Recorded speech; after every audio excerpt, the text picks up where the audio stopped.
नमस्कार साथियों, आप सभी का एक नए वीडियो में स्वागत है। आज हम लोग यहाँ पे हम लोग देखेंगे जो हमारा जो भारतीय राज्य व्यवस्था है उसके बारे में हम लोग यहाँ पे देखेंगे।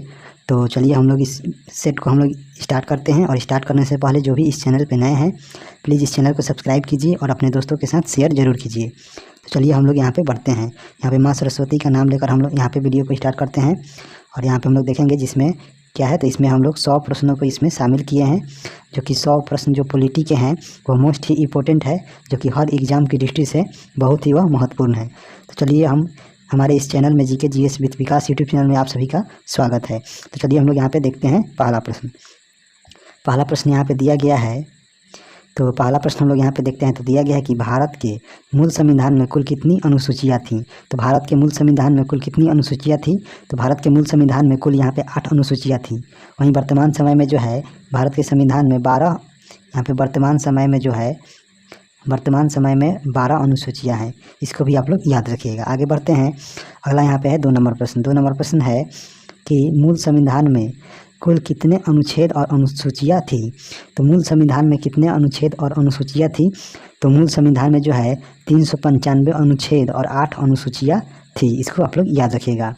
और वर्तमान समय में जो है अनुच्छेदों की जो संख्या हो गई है वह 495 अनुच्छेद हो गए हैं लगभग, और यहाँ पे 12 अनुसूचियाँ हो गई हैं। इसको भी आप लोग याद रखिएगा। आगे बढ़ते हैं। अगला हम यहाँ पे देखते हैं। तो अगला हम लोग यहाँ पे देखेंगे। तो अगला हम लोग यहाँ पे 3 नंबर प्रश्न हम लोग देखते हैं। तो 3 नंबर हम लोग यहाँ पे देखेंगे। 3 नंबर है कि भारतीय संविधान का कौन सा भाग संविधान की आत्मा कहलाता है। तो भारतीय संविधान के किस भाग को हम लोग संविधान की आत्मा कहते हैं। तो इस प्रकार हम लोग अगर देखेंगे तो क्या हो जाएगा इसका, तो इसका हम लोग देखेंगे तो क्या होगा, तो इसका हो जाएगा जो हमारे संविधान की जो प्रस्तावना है या उद्देशिका है उसे ही हम लोग यहाँ पे संविधान का यहाँ पे आत्मा कहते हैं। आगे बढ़ते हैं। अगला हम यहाँ पे देखते हैं 4 नंबर प्रश्न है कि किस संशोधन के द्वारा भारतीय संविधान की उद्देशिका में संशोधन किया गया था। तो किस संशोधन के द्वारा संविधान की उद्देशिका में यहाँ पे संशोधन किया गया था। तो यह जो किया गया था एकमात्र यहाँ पे संविधान संशोधन था जो 42वां संविधान संशोधन था, जो 1976 में हुआ था। और इसी के द्वारा यहाँ पे भारत की प्रस्तावना या उद्देशिका में संशोधन किया गया था। और इसमें जो है 3 शब्द जोड़े गए थे यहाँ पे, समाजवाद, अखंडता और यहाँ पे एकता और अखंडता, यह यहाँ पे और एक धर्मनिरपेक्ष, यह जो था 3 शब्द यहाँ पे प्रस्तावना में जोड़ा गया था। वहीं यहाँ पे जो 73वां संविधान संशोधन है यह जो है 1993 में हुआ था, और इसी के द्वारा यहाँ पे पंचायती राज से यह संबंधित है। अगला यहाँ पे 52वां संविधान संशोधन जो 1985 में हुआ था, और यह जो है यहाँ पे दल बदल विरोधी से संबंधित है। आगे बढ़ते हैं। अगला हम यहाँ पे देखेंगे प्रश्न। तो अगला यहाँ पे है 5 नंबर प्रश्न। दिया गया है कि भारतीय संविधान किस प्रकार की नागरिकता प्रदान करता है। तो जो भारतीय संविधान है यह किस प्रकार की नागरिकता प्रदान करता है। तो यह एकल नागरिकता प्रदान करता है, एकल नागरिकता।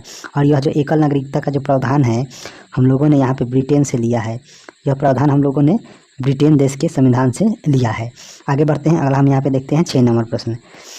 6 नंबर है दोस्तों कि भारतीय संविधान में एकल नागरिकता का प्रावधान किस देश से लिया गया है। यह जो लिया गया है ब्रिटेन से लिया गया है। इसको याद रखिएगा। इसका हो जाएगा ऑप्शन नंबर डी, ब्रिटेन से लिया गया है। आगे बढ़ते हैं। अगला यहाँ पे हम लोग 7 नंबर प्रश्न देखते हैं। तो 7 नंबर यहाँ पे प्रश्न दिया गया है कि संविधान के किस अनुच्छेद के अंतर्गत अस्पृश्यता का उन्मूलन किया गया है। तो किस अनुच्छेद के अंतर्गत जो है अस्पृश्यता का उन्मूलन किया गया है। तो यह जो है अनुच्छेद 17 में किया गया है। और अनुच्छेद 18 में जो है उपाधियों के अंत से संबंधित है। और जो 19 है अनुच्छेद इसमें स्वतंत्रता का अधिकार है। और जो अनुच्छेद 21 है यह प्राण एवं दैहिक स्वतंत्रता का अधिकार है। इसको भी आप लोग याद रखिएगा। आगे बढ़ते हैं।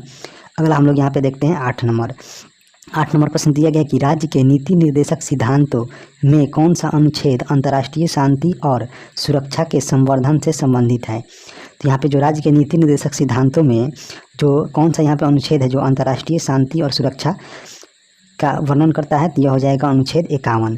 अनुच्छेद 51 में यह चर्चा किया गया है। आगे बढ़ते हैं। अगला हम यहाँ पे देखते हैं 9 नंबर प्रश्न है कि भारत के राष्ट्रपति को उसके कार्यकाल की समाप्ति से पूर्व किस प्रकार पद से हटाया जा सकता है। तो भारत के राष्ट्रपति को उनके कार्यकाल की समाप्ति से पहले ही उन पर महाभियोग की प्रक्रिया के द्वारा उन्हें पद से हटाया जा सकता है। तो इस प्रकार इसका हो जाएगा ऑप्शन नंबर ए, आगे बढ़ते हैं, अगला हम यहाँ पे देखेंगे 10 नंबर प्रश्न। तो 10 नंबर हम लोग यहाँ पे प्रश्न दिया गया है कि भारत के संविधान को उसके पद से हटाने भारत के राष्ट्रपति को उसके पद से हटाने की अधिकार किसे प्राप्त है। तो यह जो अधिकार है किसको प्राप्त है, तो यह संसद को प्राप्त है, संसद को, इसको याद रखिएगा। आगे बढ़ते हैं, अगला यहाँ पे हम लोग 11 नंबर देखते हैं। दिया गया है अनुच्छेद 61 के अंतर्गत राष्ट्रपति पर महाभियोग संसद के किस सदन द्वारा प्रारंभ किया जा सकता है। तो जो यहाँ पे अनुच्छेद 61 के तहत जो है राष्ट्रपति पर महाभियोग की प्रक्रिया जो है संसद के किसी भी सदन के द्वारा प्रारंभ किया जा सकता है। तो इस प्रकार इसका हो जाएगा ऑप्शन नंबर ए, संसद के किसी भी सदन द्वारा। आगे बढ़ते हैं, अगला हम यहाँ पे देखेंगे 12 नंबर। 12 नंबर प्रश्न दिया गया है जिसे हम लोग देखते हैं राज्यसभा का सभापति कौन होता है। तो राज्यसभा का जो सभापति होता है वह कौन होता है, तो वह उपराष्ट्रपति होते हैं, वह उपराष्ट्रपति होते हैं। और यह जो चर्चा है हमारे संविधान के किस अनुच्छेद में है, तो यह हमारे संविधान के अनुच्छेद नंबर यहाँ पे 64 में यह वर्णन है कि जो यहाँ पे उपराष्ट्रपति हैं वह राज्यसभा के सभापति होंगे। इसको भी आप लोग याद रखिएगा। आगे बढ़ते हैं, अगला हम यहाँ पे देखते हैं 13 नंबर। 13 नंबर प्रश्न है कि भारत के राष्ट्रपति अपना त्याग पत्र किसको संबोधित करके देता है। तो भारत का जो राष्ट्रपति है अपना जो त्याग पत्र है यह उपराष्ट्रपति को देते हैं, उपराष्ट्रपति को, और उपराष्ट्रपति अपना त्याग पत्र राष्ट्रपति को देते हैं। इसको भी आप लोग याद रखिएगा। आगे बढ़ते हैं, अगला यहाँ पे हम लोग देखेंगे 14 नंबर। तो 14 नंबर प्रश्न है कि केंद्र सरकार का प्रमुख कौन होता है। तो केंद्र सरकार का जो प्रमुख होता है वह भारत के प्रधानमंत्री होते हैं। इस प्रकार इसका हो जाएगा ऑप्शन नंबर बी। आगे बढ़ते हैं, अगला हम यहाँ पे देखेंगे 15 नंबर। भारत का प्रधानमंत्री बनने के लिए न्यूनतम आयु कितने वर्ष होना चाहिए। तो भारत का जो प्रधानमंत्री बनने की जो योग्यता है वह भारत के जो लोकसभा का सदस्य बनने की योग्यता के बराबर है, और यह कम से कम कितना है, तो यह कम से कम 25 वर्ष होना आवश्यक है। आगे बढ़ते हैं, अगला हम यहाँ पे देखेंगे 16 नंबर। तो 16 नंबर प्रश्न है कि संविधान की किस अनुच्छेद में मंत्रिमंडल शब्द का प्रयोग किया गया है। तो संविधान के किस अनुच्छेद में जो है मंत्रिमंडल शब्द का प्रयोग किया गया है, तो यह अनुच्छेद 352 के क्लॉज 3 में किया गया है, जो कि मोस्ट इंपॉर्टेंट प्रश्न है, इसको आप लोग याद रखिएगा। आगे बढ़ते हैं, और आज रात के यहाँ पे 12 बज रहे हैं और हम इस वीडियो को शूट कर रहे हैं, तो आपके लिए इतना मेहनत किया जा रहा है, तो आप भी इससे आप कुछ सीखें और अपने एग्ज़ाम को क्रैक करें। तो चलिए हम लोग आगे बढ़ते हैं इसी क्रम में। अगला हम यहाँ पे देखते हैं, अगला यहाँ पे 17 नंबर प्रश्न है भारत का सर्वोच्च विधि अधिकारी कौन होता है। तो जो भारत के सर्वोच्च विधि अधिकारी हैं यह यहाँ पे भारत के महान्यायवादी होते हैं, जिनके चर्चा जो है हमारे संविधान के अनुच्छेद यहाँ पे जो 76 है अनुच्छेद नंबर, इसमें इनकी चर्चा किया गया है। आगे बढ़ते हैं, अगला हम यहाँ पे देखेंगे 18 नंबर। 18 नंबर प्रश्न, संविधान के किस अनुच्छेद के अंतर्गत धन विधेयक को परिभाषित किया गया है। तो संविधान के किस अनुच्छेद के अंतर्गत धन विधेयक को परिभाषित किया गया है, तो यह अनुच्छेद नंबर 110 में किया गया है, इसको याद रखिएगा। आगे बढ़ते हैं, अगला यहाँ पे है 19 नंबर प्रश्न, लोकसभा के सदस्यों की अधिकतम संख्या कितनी हो सकती है। तो जो लोकसभा है इसमें अधिकतम जो सदस्यों की संख्या है वह 552 हो सकती है। आगे बढ़ते हैं, अगला हम यहाँ पे देखते हैं 20 नंबर, राज्यसभा का सदस्य बनने के लिए न्यूनतम आयु कितनी है। तो राज्यसभा का सदस्य बनने की जो न्यूनतम आयु है यह 30 वर्ष है, न्यूनतम आयु 30 वर्ष है। वहीं राष्ट्रपति बनने और राज्यपाल बनने के लिए 35 वर्ष है। यहाँ पे लोकसभा सदस्य और प्रधानमंत्री बनने की जो उम्र सीमा है वह 25 वर्ष है न्यूनतम, इसको भी आप लोग याद रखिएगा। आगे बढ़ते हैं, अगला है 21 नंबर प्रश्न, संसद के किस सदन का अध्यक्ष उसका सदस्य नहीं होता है। तो जो संसद का यहाँ पे जो अपर हाउस है, यानी जो यहाँ पे क्या है अस्थाई जो यहाँ पे सदन है, जिसका यहाँ पे राज्यसभा जिसे कहते हैं, और इसके ही जो यहाँ पे जो अपर हाउस है इसके जो सदस्य हैं, इनके जो सदन का जो अध्यक्ष होता है वह यहाँ पे इसका सदस्य नहीं होता है। आगे बढ़ते हैं, अगला हम यहाँ पे देखते हैं 22 नंबर। तो 22 नंबर प्रश्न है लोकसभा चुनाव में निर्वाचित होने के लिए किसी व्यक्ति की न्यूनतम आयु कितनी निर्धारित की गई है। तो लोकसभा चुनाव में निर्वाचित होने के लिए जो न्यूनतम आयु सीमा है किसी व्यक्ति की वह 25 वर्ष निर्धारित किया गया है, इसका हो जाएगा ऑप्शन नंबर ए। आगे बढ़ते हैं, अगला है 23 नंबर, लोकसभा की वर्तमान संख्या कितनी है। तो लोकसभा में वर्तमान संख्या जो है 545 है वर्तमान समय में। आगे बढ़ते हैं, अगला है यहाँ पे 24 नंबर, दिया गया है कि संसदीय व्यवस्था में शून्यकाल किस देश की देन है। तो जो संसदीय व्यवस्था है इसमें जो शून्यकाल है यह किस देश की देन है, तो यह भारत की देन है, इसका हो जाएगा ऑप्शन नंबर सी, भारत की देन है शून्यकाल। आगे बढ़ते हैं, अगला हम यहाँ पे देखेंगे 25 नंबर, दिया गया सदन की कार्यवाही का प्रथम घंटा क्या कहलाता है। तो जो सदन में कार्यवाही होता है कार्यवाही, उसमें जो प्रथम जो घंटा है वह प्रश्नकाल का होता है, और प्रश्नकाल के ठीक बाद यहाँ पे शून्यकाल होता है, इसको भी याद रखिएगा। आगे बढ़ते हैं दोस्तों, अगला यहाँ पे प्रश्न है 26 नंबर, दिया गया है कि सर्वोच्च न्यायालय के न्यायाधीशों की नियुक्ति किसके द्वारा की जाती है। तो जो सर्वोच्च न्यायालय के जो न्यायाधीश हैं इनकी जो नियुक्ति है वह राष्ट्रपति के द्वारा की जाती है। इसका हो जाएगा ऑप्शन नंबर बी, राष्ट्रपति के द्वारा की जाती है। आगे बढ़ते हैं, अगला हम यहाँ पे प्रश्न देखेंगे 27 नंबर। संविधान सभा का अस्थायी अध्यक्ष किसे चुना गया था। तो जो संविधान सभा है इसका जो अस्थायी जो अध्यक्ष है यह डॉक्टर राजेंद्र प्रसाद को चुना गया था। और जो प्रथम जो अस्थायी जो अध्यक्ष थे अस्थायी जो अध्यक्ष थे यहाँ पे डॉक्टर सच्चिदानंद सिन्हा को चुना गया था। और यह जो थे इनका जो संबंध था वह बिहार स्टेट से था, डॉक्टर सच्चिदानंद सिन्हा का। इसको भी आप लोग याद रखिएगा। आगे बढ़ते हैं, अगला हम यहाँ पे देखेंगे 28 नंबर।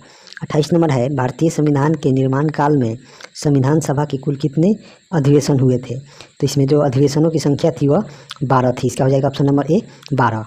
आगे बढ़ते हैं, अगला हम यहाँ पे देखेंगे 29 नंबर। 29 नंबर प्रश्न है, भारतीय संविधान सभा के संवैधानिक सलाहकार कौन थे। तो भारतीय संविधान सभा के जो संवैधानिक सलाहकार थे वह सर BN राव थे, BN राव। इसको याद रखिएगा। आगे बढ़ते हैं, अगला है 30 नंबर। भारत का संविधान कब स्वीकार किया गया। तो भारत के संविधान को जो है 26 नवंबर 1949 को स्वीकृत किया गया था। इसको याद रखिएगा। आगे बढ़ते हैं, अगला है यहाँ पे 31 नंबर। 31 नंबर प्रश्न है कि भारतीय संविधान में मौलिक कर्तव्यों का विचार किस देश के संविधान से लिया गया है। तो जो भारतीय संविधान में मौलिक कर्तव्य है यह यहाँ पे रूस के संविधान से लिया गया है। वहीं अमेरिका से हम लोग क्या लिए हैं, यहाँ पे मौलिक फंडामेंटल राइट लिए हैं, यानी मौलिक अधिकार लिए हैं। और जर्मनी से क्या लिए हैं, तो जर्मनी से हम लोगों ने आपातकाल लिया है। वहीं जापान से हम लोगों ने विधि द्वारा स्थापित प्रक्रिया ली है, विधि द्वारा स्थापित प्रक्रिया। इसको याद रखिएगा। आगे बढ़ते हैं, अगला यहाँ पे 32 नंबर प्रश्न है, भारत में न्यायिक पुनर्वलोकन की संकल्पना किस देश के संविधान से ली गई है। तो जो न्यायिक पुनर्वलोकन की जो संकल्पना है यह संयुक्त राज्य अमेरिका से लिया गया, यानी USA से हम लोगों ने इसको लिया है। आगे बढ़ते हैं, अगला हम यहाँ पे देखेंगे 33 नंबर। 33 नंबर प्रश्न है, भारत के संविधान में सम्मिलित आपातकालीन उपबंध किस देश के संविधान से प्रेरित है। तो यह जो आपातकालीन जो उपबंध है किस देश के संविधान से प्रेरित है। तो यह जो है इसका हो जाएगा ऑप्शन नंबर बी, जर्मनी के संविधान से यह प्रेरित है। आगे बढ़ते हैं, अगला यहाँ पे 34 नंबर। भारतीय संविधान में मूल कर्तव्यों का प्रावधान किस देश के संविधान से प्रेरित है। तो मूल कर्तव्य जो है हम लोगों ने रूस के संविधान से लिया है। इसको याद रखिएगा। आगे बढ़ते हैं 35 नंबर। भारतीय संविधान में किस प्रकार के शासन प्रणाली की व्यवस्था की गई है। तो भारतीय संविधान में जो है संसदात्मक शासन प्रणाली की यहाँ पे व्यवस्था किया गया है। इसको याद रखिएगा। आगे बढ़ते हैं, अगला है यहाँ पे 36 नंबर।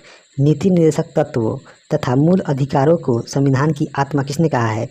तो जो यहाँ पे DPSP है और फंडामेंटल राइट्स है इसको ग्रेनविल ऑस्टिन के द्वारा संविधान की आत्मा कहा गया है। तो इस प्रकार इसका हो जाएगा ऑप्शन नंबर ए।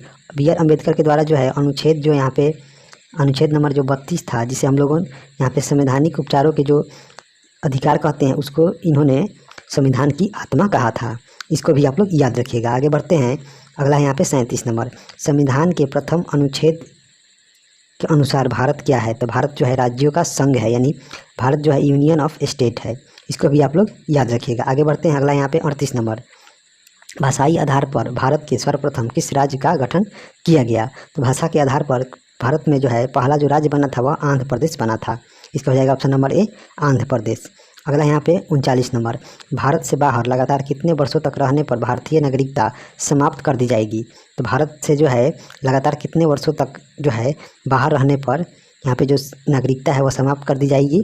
तो इस प्रकार इसका हो जाएगा क्या, तो लगातार आप यहाँ पे 10 वर्षों तक यहाँ पे नहीं रह सकते हैं विदेश में। आगे बढ़ते हैं, अगला हम यहाँ पे देखते हैं 40 नंबर। तो 40 नंबर प्रश्न है, भारतीय संविधान का कौन सा अनुच्छेद विधि के समक्ष समता अधिकार से संबंधित है। तो जो विधि के समक्ष जो समानता का जो अधिकार है यह अनुच्छेद यहाँ पे 14 में वर्णित है। आगे बढ़ते हैं, अगला हम यहाँ पे देखेंगे 41 नंबर। भारतीय संविधान के किस अनुच्छेद में वाक एवं अभिव्यक्ति की स्वतंत्रता को मूल अधिकार का प्रावधान किया गया है।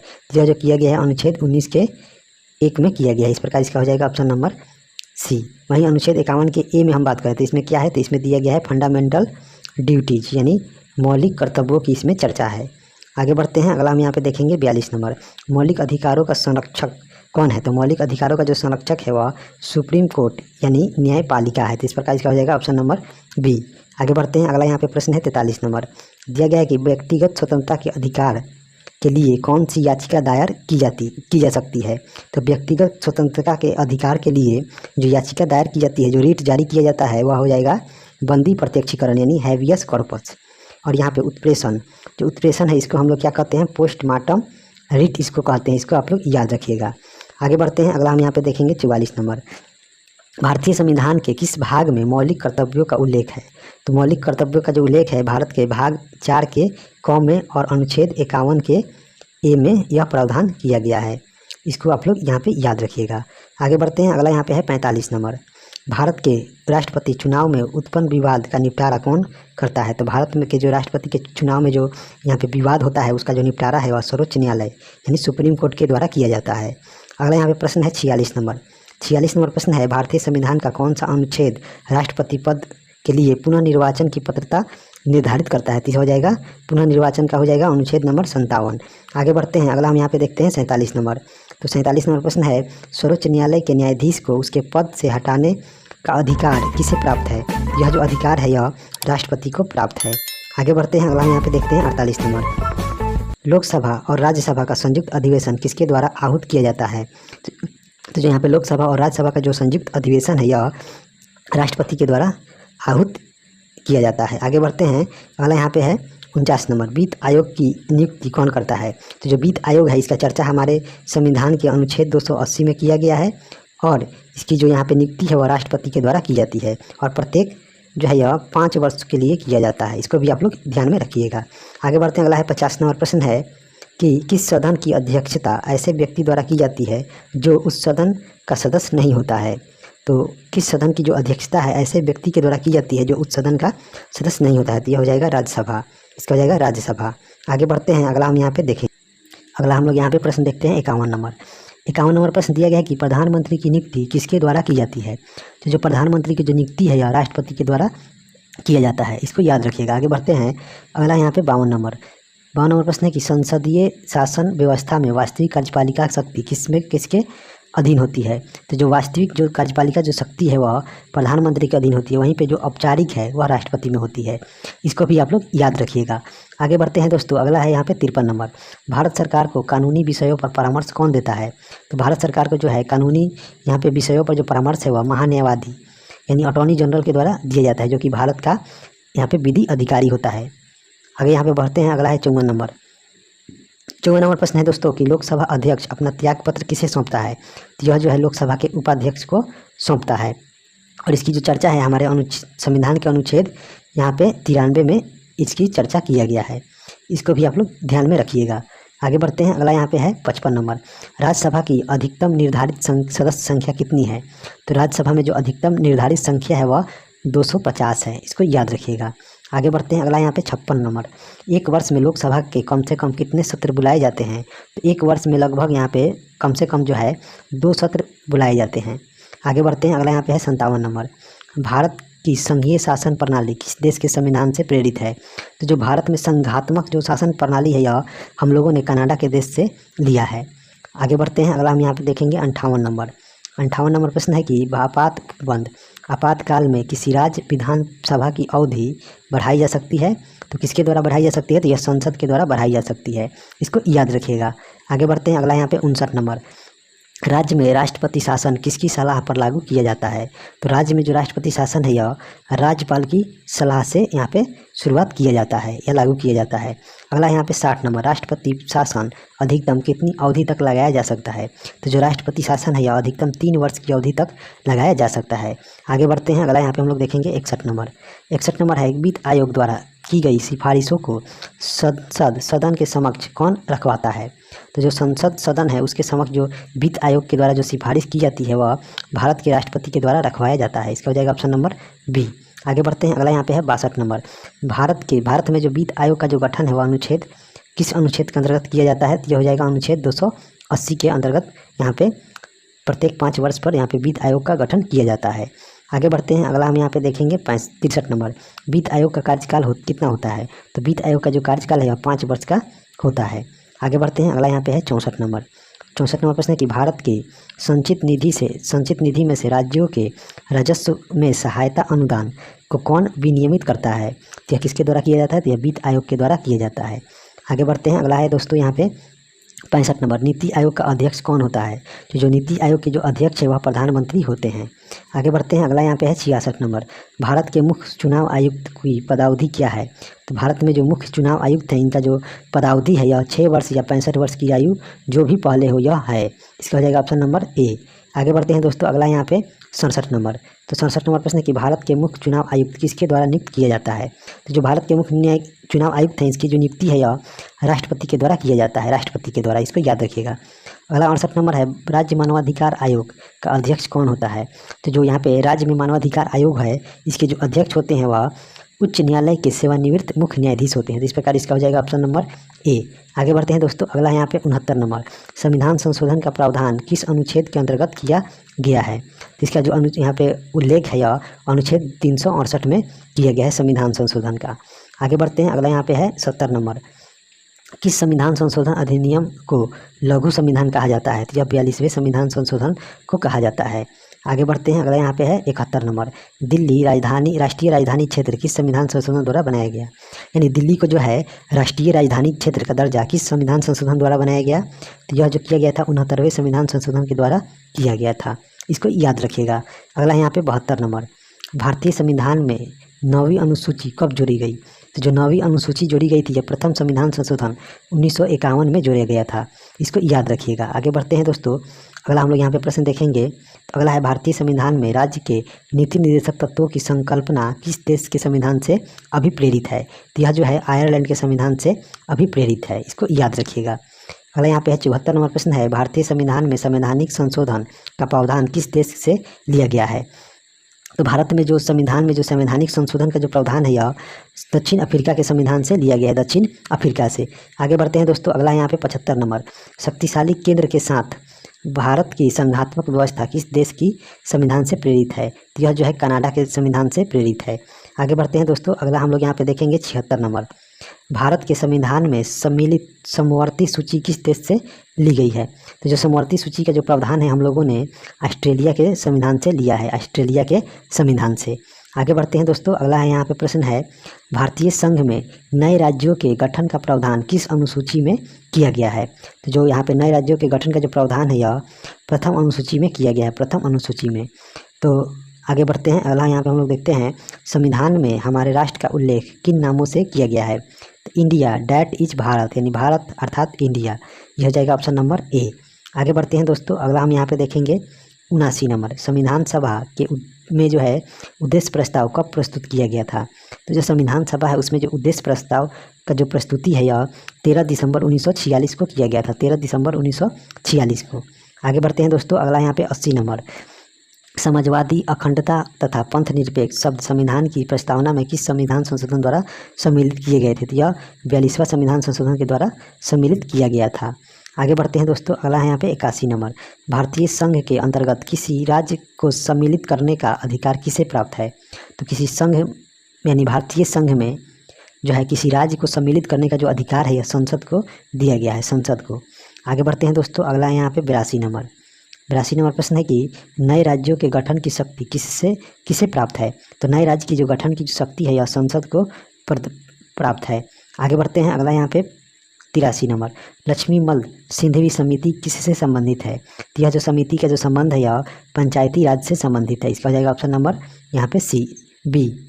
आगे बढ़ते हैं दोस्तों, अगला है यहाँ पे 84 नंबर, भारतीय संविधान के किस भाग के अंतर्गत नागरिकों को मौलिक अधिकार दिया गया है? तो भाग 3 के अंतर्गत दिया गया है और यह जो है अनुच्छेद 12 से लेकर 35 के बीच में है, इसको याद रखिएगा। और इसको हम लोगों ने अमेरिका के संविधान से लिया है। आगे बढ़ते हैं दोस्तों, अगला यहाँ पे 85 नंबर प्रश्न है, अनुच्छेद 18 का संबंध है। तो जो अनुच्छेद 18 है इसका जो संबंध है यह उपाधियों के अंत से है, और अस्पृश्यता का जो अंत है यह अनुच्छेद 17 है। और यहाँ पे राज्य की जो परिभाषा है यह किस में किया गया है? यह जो है अनुच्छेद यहाँ पे 36 में यह किया गया है। अभिव्यक्ति की जो स्वतंत्रता है यह अनुच्छेद 19 के क के 1 में किया गया है, इसको याद रखिएगा। आगे बढ़ते हैं, अगला यहाँ पे 86 नंबर, भारत के संविधान में प्रेस की स्वतंत्रता का प्रत्यक्ष प्रावधान नहीं है, परंतु यह स्वतंत्रता किस अनुच्छेद में अंतर्निहित है? तो यह जो है अनुच्छेद 19 के ए में है, इस प्रकार इसका हो जाएगा ऑप्शन नंबर बी। आगे बढ़ते हैं, अगला यहाँ पे 87 नंबर प्रश्न है, भारतीय संविधान के भारतीय संविधान में किसके अंतर्गत पंचायती राज प्रणाली की व्यवस्था की गई है? तो किसके अंतर्गत है? तो यह जो है अनुच्छेद 40 के अंतर्गत किया गया है और यह जो है राज्य के नीति निर्देशक सिद्धांतों के अंतर्गत है। इसका हो जाएगा ऑप्शन नंबर ए। आगे बढ़ते हैं, अगला यहाँ पे है 88 नंबर कि किस देश के संवैधानिक प्रावधानों से प्रभावित होकर भारतीय संविधान में मूल कर्तव्यों को सम्मिलित किया गया है?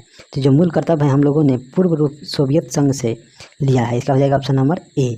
आगे बढ़ते हैं, अगला यहाँ पे 89 नंबर संघ की कार्यपालिकीय शक्ति जो है किस अनुच्छेद के अंतर्गत राष्ट्रपति में निहित है? यह जो है अनुच्छेद नंबर 53 है, इसको याद रखिएगा। आगे बढ़ते हैं, अगला यहाँ पे है 90 नंबर राष्ट्रपति लोकसभा को कब भंग कर सकते हैं? तो जो राष्ट्रपति हैं लोकसभा को जो है यह केंद्रीय मंत्रिमंडल की अनुशंसा पर भंग कर सकते हैं। अनुच्छेद यहाँ पे कितना है? तो जो अनुच्छेद है इसका अनुच्छेद 85 के तहत कर सकते हैं। आगे बढ़ते हैं, अगला यहाँ पे प्रश्न है 91 नंबर यदि भारत के राष्ट्रपति का पद रिक्त हो जाए और कोई उपराष्ट्रपति भी न हो तब कार्यवाहक राष्ट्रपति कौन होगा? तो कार्यवाहक जो राष्ट्रपति होंगे वह सर्वोच्च न्यायालय के मुख्य न्यायाधीश होंगे। इसका हो जाएगा ऑप्शन नंबर ए। आगे बढ़ते हैं, अगला यहाँ पे है 92 नंबर एक विधेयक जो संसद में प्रस्तुत किया जाता है वह किस प्रक्रिया के बाद अधिनियम बन जाता है? तो यह जो है राष्ट्रपति के हस्ताक्षर के बाद यह अधिनियम या एक्ट बन जाता है। आगे है यहाँ पे 93 नंबर प्रश्न है भारत के उपराष्ट्रपति के निर्वाचक मंडल में कौन कौन सम्मिलित हैं?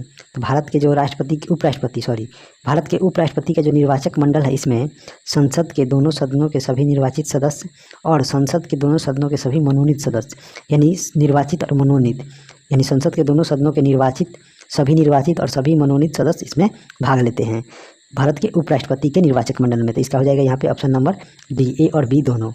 आगे बढ़ते हैं, अगला यहाँ पे है 94 नंबर प्रश्न है कि संसद का सदस्य नहीं होने पर कोई व्यक्ति अधिकतम कितने माह तक केंद्रीय मंत्री रह सकता है?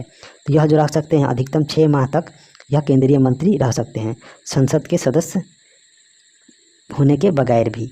आगे बढ़ते हैं, अगला यहाँ पे है प्रश्न है 95 नंबर मंत्रिपरिषद किसके प्रति उत्तरदायी होती है? तो जो मंत्रिपरिषद है यह संसद के प्रति उत्तरदायी होती है। इसका हो जाएगा ऑप्शन नंबर ए।